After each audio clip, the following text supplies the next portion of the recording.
Hello everyone and welcome back to Jake Space on YouTube. In the world of Android smartphones, there exists a continuum of devices. On the left side, you've got your ultra low cost phones that you can buy for $20 at Family Dollar or Walmart that are from a Chinese manufacturer you've never heard of. As you move on a little further, you've got your OnePlus Nords, your Moto Gs, your Samsung A series. On the other side, you've got your Z Fold 4 at $1,800 and your S23 Ultra at $1,200. And not quite in the middle, but at a more reasonable price, you've got the phone that I believe to be the standard for Android devices, the Pixel 7 Pro. And today we're going to do a deep dive on the 7 Pro, and I'll make my case on why it is the standard for the Android world. The first thing you'll notice about the Pixel 7 Pro is its distinctive design. The camera visor from the Pixel 6 series has returned, although this time it's in metal instead of glass. The white and black Pixel 7 Pros have silver camera visors, while the Hazel version has a gold camera visor. My one complaint about these is that they are glossy for the 7 Pro, while they are matte for the Pixel 7. I've had mine for about 3 months, and it does have some pretty significant scratching on the visor. Plus, I think that the matte just looks better, but I can accept these because I do think it's a very unique design that I really enjoy. Moving to the front of the phone, the 7 Pro has a beautiful 6.7-inch 1440p 120Hz display, which is curved just the way I like it. I think that the 7 Pro has the perfect amount of curve, enough to really make swipe navigation feel nice without being so curved that your P and your Q on the keyboard is actually on the curves like it was on the OnePlus 7 Pro. Speaking of the display, it is gorgeous. It has a maximum brightness of 1500 nits, so I never have any problem seeing it outside, and the display quality is just great. I really enjoy watching stuff on it, and I never have any problems with being able to see it, even in direct sunlight. Like every Pixel before it, the 7 Pro has an outstanding camera. Now, I will be first to say that I am no expert when it comes to cameras, but I can tell you that the 7 Pro produces some of the best photos I've ever taken. The 7 Pro retains the 50 megapixel main camera from the 6 series, but it adds a 48 megapixel 5x zoom sensor this year, along with the 12 megapixel ultra wide. This camera produces, like I said, the best photos I've ever taken. The only phone that I've had that comes close to it is the iPhone 13 Pro. I haven't done any testing with the 14 Pro, but I do believe that the Pixel photos are better than with my iPhone at least. And a lot of it comes down to software. The computational photography from the Pixels is just outstanding. And then it has a lot of cool software features as well, like Magic Eraser, which can be used to remove things from the background, as well as things like Face Unblur that are able to unblur your face using AI, as well as things like Real Tone that produce really great skin tones compared to other phones that don't have that kind of technology. Portrait mode on the 7 Pro is really strong. I've never seen really any issues with cutouts. Even when we take pictures of our dog, it still does really well with getting good cutouts, and it looks really great. And even just in auto mode, there's really great dynamic range from the Pixel, and the colors are really nice as well. The only place where I would say that the Pixel 7 Pro lacks when it comes to the camera is going to be video.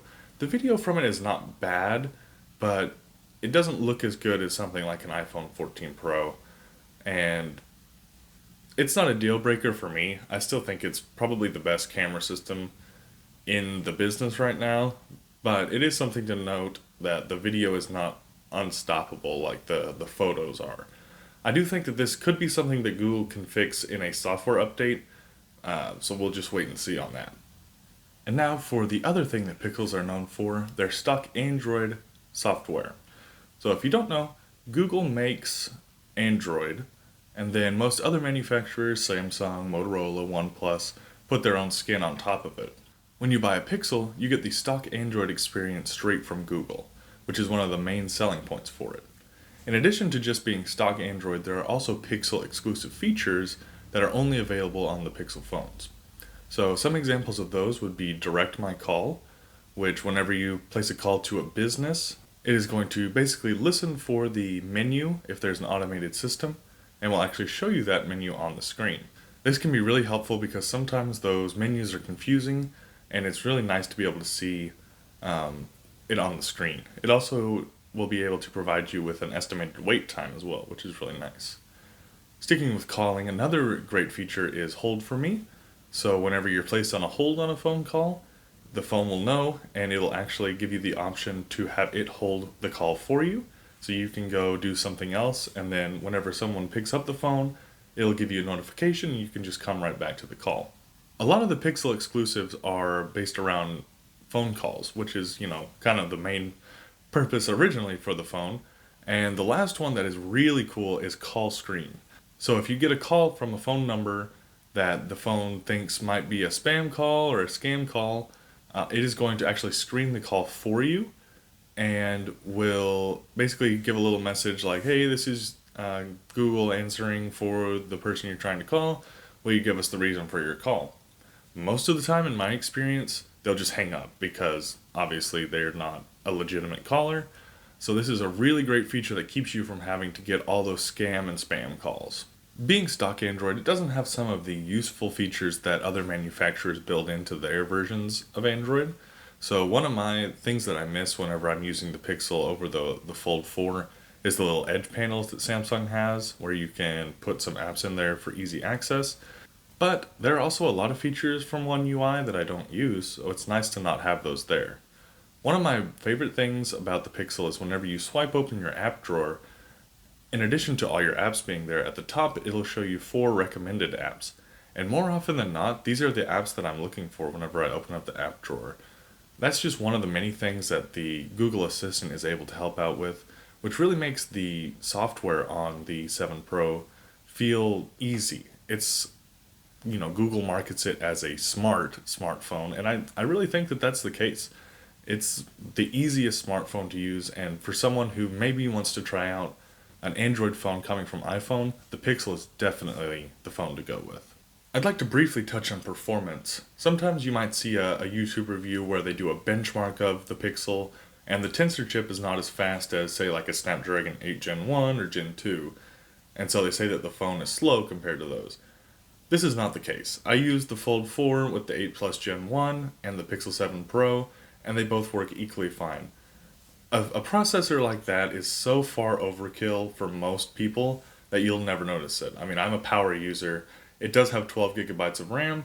I never have any problems with performance. I don't even think about it. There is really no difference between it and my Fold 4. Both have 12 gigs of RAM with the Tensor versus the 8 Plus Gen 1. The only real issue that I have with the 7 Pro is its battery life. It's not terrible, but it certainly could be better. And I would definitely say that it's below average. Now, to be fair here, I do use it on 1440p and 120Hz, which uses a lot of battery, but I also use the Fold 4 with the same settings and don't have nearly as many battery issues. I mean, to be fair, I am definitely a power user, and I spend a lot of time watching YouTube, TikTok, social media, that kind of stuff, but it's been impossible for me to get through an entire day without charging. I don't know if it's maybe something wrong with just my phone, because I've never really seen anyone else with these issues, but it's definitely something to consider, something in my experience that has not been a very positive experience. Now for something new. In the style of Doug DeMuro, and kind of in tribute to him, I'm going to be giving all my phones a Jake score. So if you've ever watched a Doug DeMuro video, at the end he gives all the cards that he reviews a Doug score, which for him is a combination of weekend categories and daily categories. So for me, I'm going with a technical and daily use. Each of those categories has 5 subcategories within it, each rated from 1 to 10. That gives us 10 subcategories with a total of 100 points. So obviously a 100 would be a perfect phone, which is completely unattainable, and a 0 would be a completely terrible phone, which probably isn't unattainable, but maybe we could buy some of those Family Dollar phones and see if we can get there. So with that being said, let's go ahead and check out our first Jake score. So, Pixel 7 Pro Jake score. For innovation, I gave the 7 Pro a 3. Doesn't really build on anything from the Pixel 6 Pro, make anything really new. Design is a 6. I really like the unique design of the 7 Pro. Specs are also a 6. They're good, but nothing insane.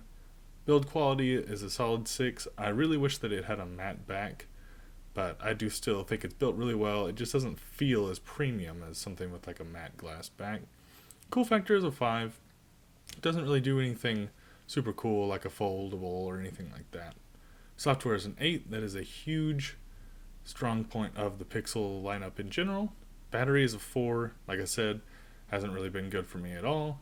Camera is an 8, one of the best cameras I've ever used. Would probably be a 9 if it weren't for the video. Performance is a 7, really no issues with that at all. And media is a 7, really great screen, but not quite as good as something like a foldable once again, which gives us a total score of 60, which actually ties it with the Galaxy Fold 4, for right now the best phones that have ever gotten a Jake score. So with the Jake score there, you can tell that this has the exact same score as the $1,800 Fold 4 while being $900. And that's why I say that it's the standard for Android phones. It gives you the same experience as something like an S23 Ultra at $900. There's just not another phone on the market that can give you as much as the Pixel 7 Pro for such a low price. I'm interested to hear your thoughts on the Pixel. Some people love Pixels, I would be one of those people. Some people don't really get them, and I'd be interested to hear from you what you think about the Pixel. Either way, I'm so thankful that you've tuned into this video and stuck to the end. I really appreciate it. If you're still here, why not subscribe? Give the video a like, and I will catch you guys on the next one.